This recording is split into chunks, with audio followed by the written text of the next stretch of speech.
Loves, did you know that when you're thinking through the average day, it's probably 120,000 thoughts a day that you're thinking, which means a thought is basically something about the future or something about the past. So that means constantly you are not present.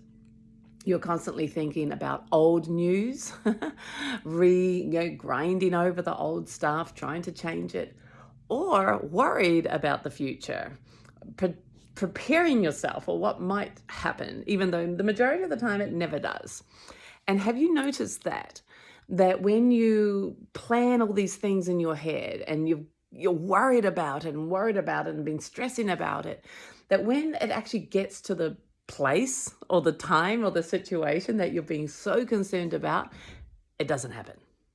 It doesn't happen the way that you were thinking about. It doesn't happen what you've been worried about. All of that thinking isn't actually necessary. It's fascinating.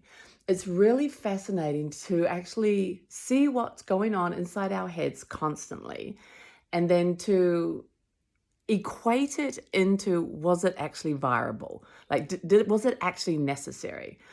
All of this worry, all of this feeling of being overwhelmed, all of these feelings that I can't cope, all of these feelings that I'm not good enough, like, it's inside your head.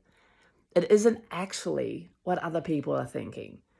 I can read what people are thinking. I can see that they're thinking about me or judging me for that.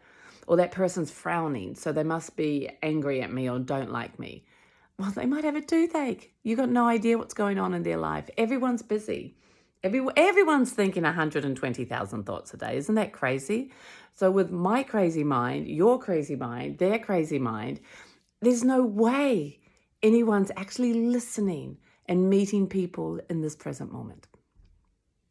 And that's what's so cool about meditation.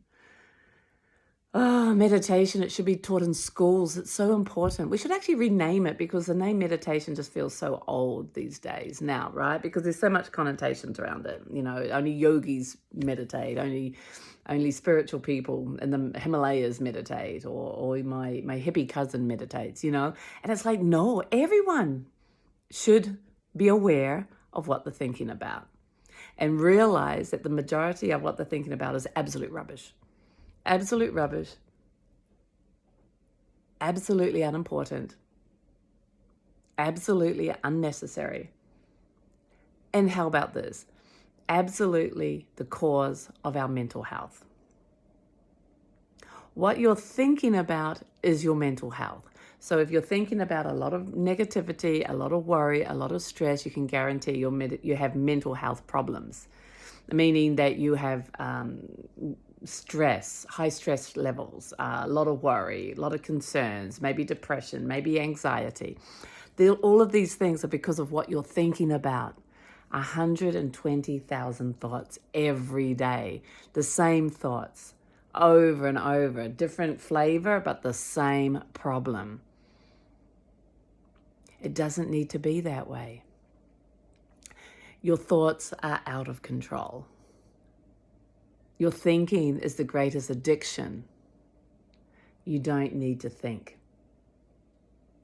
You can actually learn very effortlessly to change your relationship to the thoughts so that they are not running unconsciously and continuously, that they are more distant so that you can see them, that the emotions aren't you, that you can actually be aware of your emotions. If you find that you're just an emotional basket case or emotional roller coaster, you don't have to be.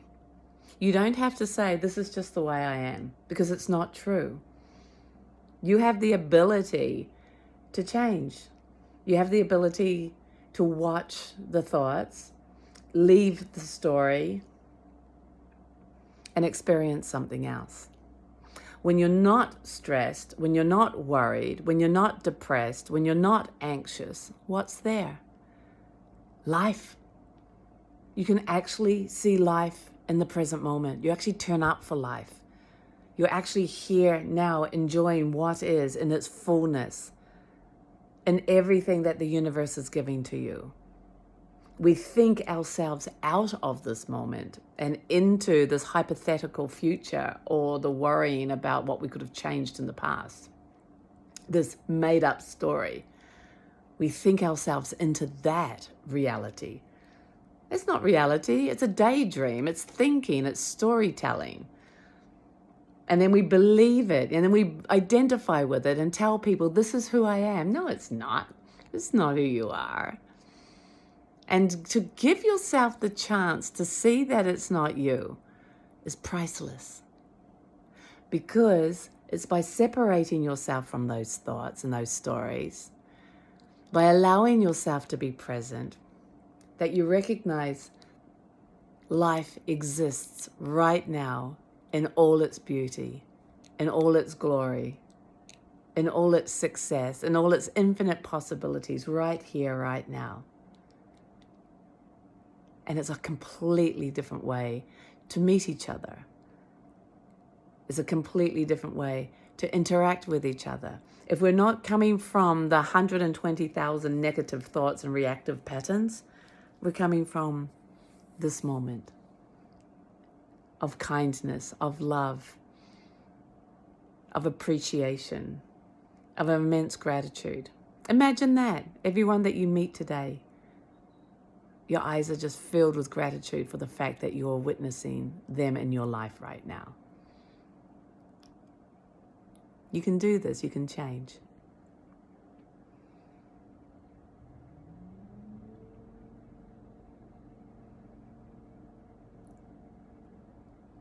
I think you should.